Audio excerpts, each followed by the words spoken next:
বাহরাইনের জাতীয় দিবস এবং দেশটির মহামান্য রাজা হামাদ বিন ইসা আল খলিফার ২৬তম সিংহাসন আরোহণ দিবস উপলক্ষে ৯৬৩ জন বন্দীর মুক্তির নির্দেশ দেওয়া হয়েছে। এই নিয়ে দেশটিতে এক রাজকীয় ডিক্রিও জারি করা হয়েছে। দ্য ডেইলি ট্রিবিউনের খবরে বলা হয়েছে, এই সাধারণ ক্ষমার আওতায় পড়েছেন বিভিন্ন মামলার দোষী সাব্যস্ত ব্যক্তিরা যারা আংশিক সাজা ভোগ করেছেন। এছাড়া বিকল্প শাস্তির আওতায় থাকা বেশ কজন বন্দীও রয়েছেন এদের মধ্যে। তবে মুক্তি পাওয়াদের কতজন নাগরিক আর কতজন প্রবাসী বা কোন দেশের প্রবাসী তা জানানো হয়নি। ডেইলি ট্রিবিউনের রিপোর্টে বলা হয়েছে, দেশটিতে রাজকীয় ক্ষমা নতুন কিছু না হলেও এটি দেশটির রাজার মানবিক দৃষ্টিভঙ্গির বহিঃপ্রকাশ, যার মধ্য দিয়ে মুক্তিপ্রাপ্তরা সমাজের অন্য মানুষদের সাথে একীভূত হবার সুযোগ পাবেন।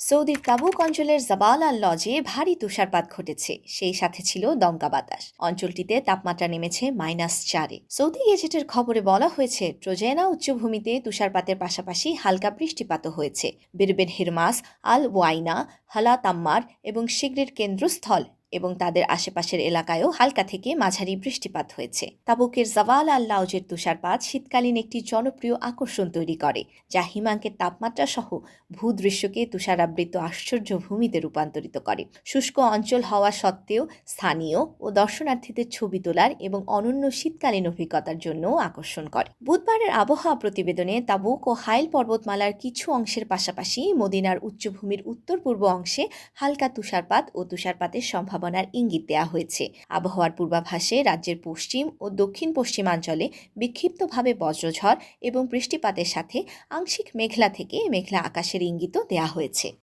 বাংলাদেশ দূতাবাস কুয়েতে যথাযোগ্য মর্যাদা ও উৎসাহ উদ্দীপনার মধ্য দিয়ে মহান বিজয় দিবস উদযাপিত হয়েছে, যাতে যোগ দিয়েছিলেন কুয়েতে থাকা প্রবাসী বাংলাদেশি দূতাবাসের কর্মকর্তা, বাংলাদেশি কমিউনিটির সদস্য এবং বাংলাদেশি প্রিন্ট ও ইলেকট্রনিক মিডিয়ার প্রতিনিধিরা। বাংলাদেশ রাষ্ট্রদূত মেজর জেনারেল সৈয়দ তারেক হোসেন বিজয় দিবসে আগতদের স্বাগত জানান এবং মহান মুক্তিযুদ্ধে শহীদদের প্রতি শ্রদ্ধা জানান।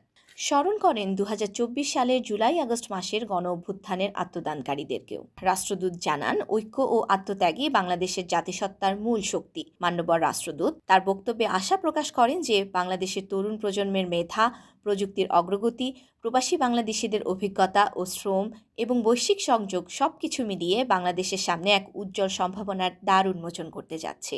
কুয়েতে থাকা বাংলাদেশি নাগরিকদের কুয়েতের আইন কানুন মেনে চলতে বলেন এবং বৈধ পথে রেমিটেন্স পাঠাতে উৎসাহিত করেন।